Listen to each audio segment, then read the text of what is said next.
Hello, it's Adam, also known as ABanimationLtd here, and welcome back to my Let's Play of Kerbal Space Program.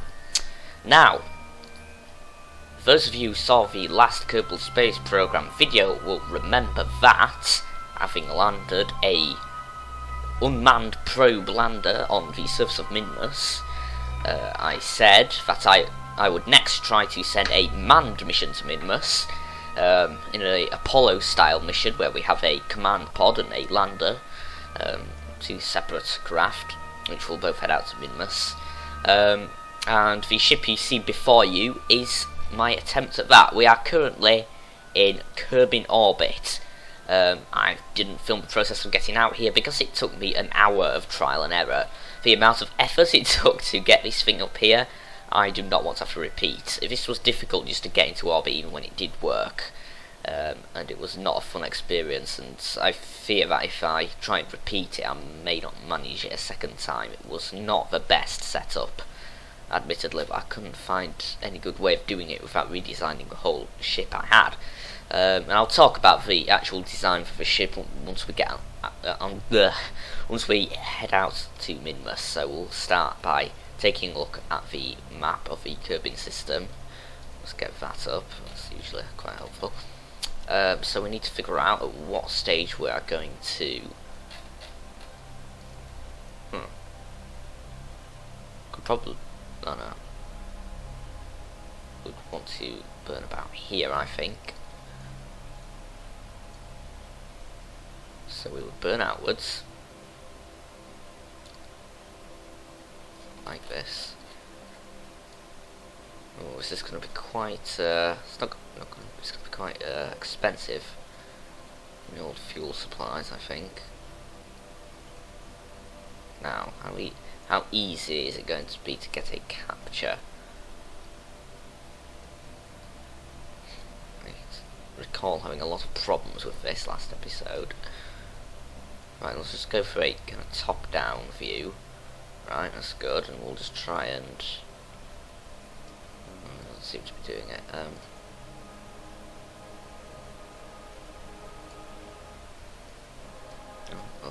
Oh dear! I hate it when it just disappears like that. Right.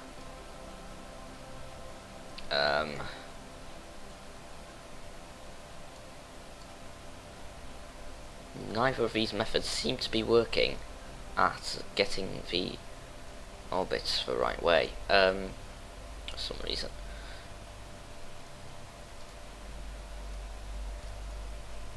Right, what we can try doing is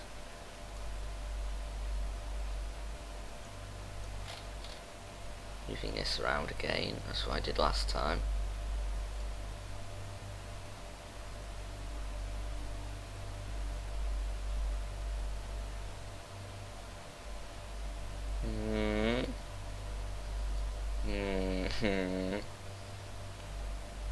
Oh.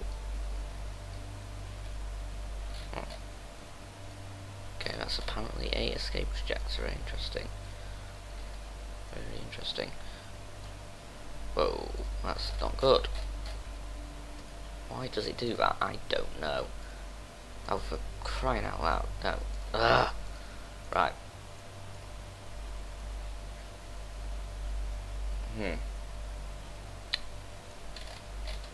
Maybe we should kind of burn to head out there where I don't have to wait for them to line up. Oh, where did I position it just there? Look, the moon is eclipsing the sun. We had difficulty with this last time, didn't we? Right.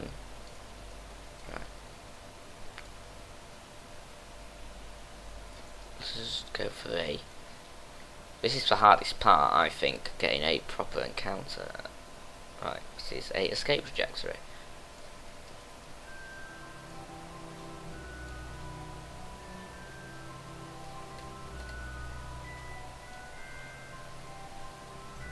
See, this is the hardest point on the orbit to actually reach. Oh, hold on, we had an encounter then. What? Definitely, look. It is a head-on collision kind of encounter, but it is still one. We'll be 2,000 kilometers away. Let's see if we can actually make that a little bit safer. Right. Okay, I'm just thinking we should probably try and do this as efficiently as we can. Right, okay, so we have an encounter there by the looks of it. Right.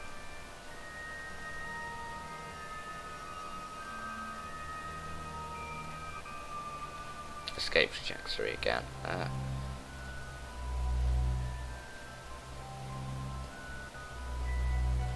Right, there we go, look. That's about a kilometre a second of delta V we're going to need. I guess we could probably do that, right? I mean, if we look at this, what do we have? We have all this up to where these landing legs start. These have got all their fuel in, and then there's a little bit of fuel left in here. Of course, because of these, we can move fuel around as we need to later on. I think you can do that without that anyway, but you know. Now, I believe that's still not as efficient as it could be. Right, let's have a look. Because look how far out that's wasting the fuel. Well, it should be. So remember that here, and then.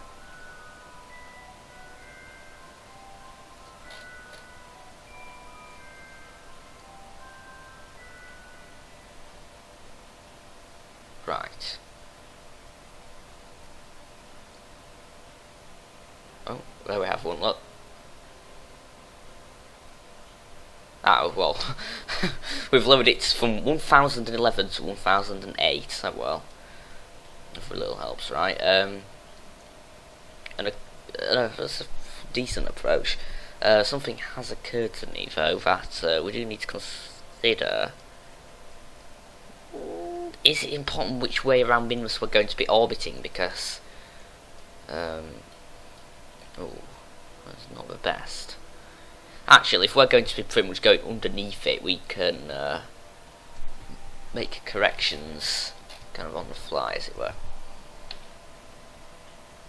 Right, so we now have to wait and travel all the way around the planet to get onto this, path here. Yeah, because we're going to be passing underneath Minmus, we can make our orbit go either way. Then again, we might not have a whole lot of fuel. I don't know. Also, the lander has no RCS, so when the two ships dock again,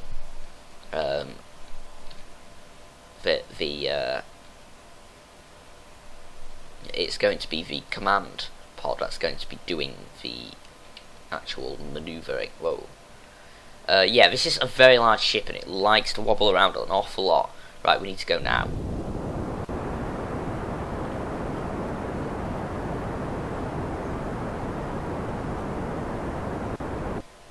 Right, that's gone. So now we're using up fuel from the lander. And of course, because we've got this rubbish engine, it's going to take us forever to do the burn. However, this is going to be interesting. Just trying to stay on target, of course we're now a lot more manoeuvrable. This is going to be interesting. Still, look, we've managed to get it down a fair bit, and the fuel barely seems to have even noticed yet, so never knows, might be alright. Our orbit is extending out. Okay, 500, so about halfway through this burn now. Not burning at the best of times, we have kind of missed the encounter a bit. Should probably have done it a bit earlier, so it's not as efficient as it could be. Sounds going on weird in my ear again, as they sometimes do.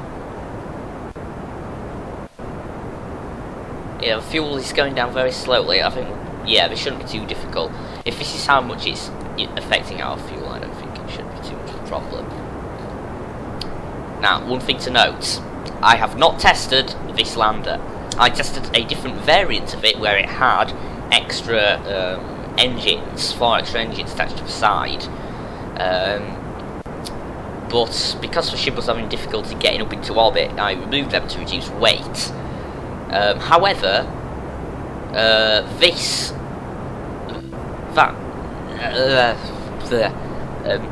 the original seemed to work well enough on Kerbin, and Minmus is really easy to land on, so I don't think it should be too much of a problem. I mean, you can see the amount of speed we're needing, even with this engine right now, is on Minmus. This would be no problem at all to sort out.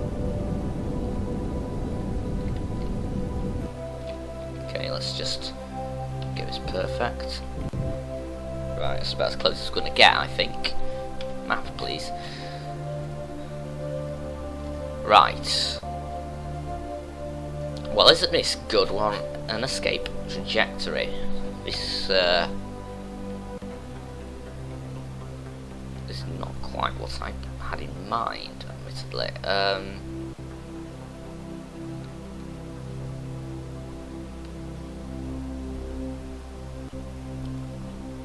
Why, I wonder, are we on a path heading out into an orbit around the sun rather than hitting Minmus? My autopilot lied to me. Right. We are flying away from Kerbin, hurtling out into space, and we are going to miss Minmus completely at this rate. Why, I don't know. Right, we need to make some adjustments, don't we? Why are we missing Minmus? That is the question. Right.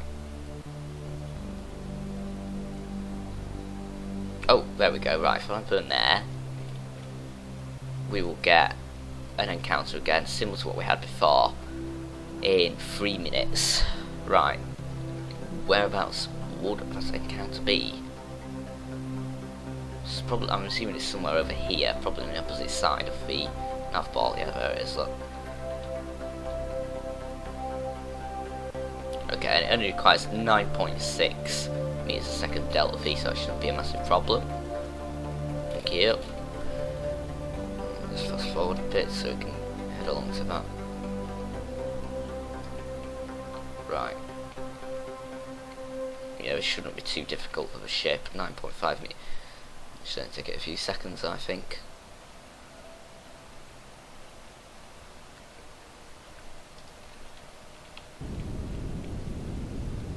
Yeah, that's not too much of a problem. Small in-flight correction.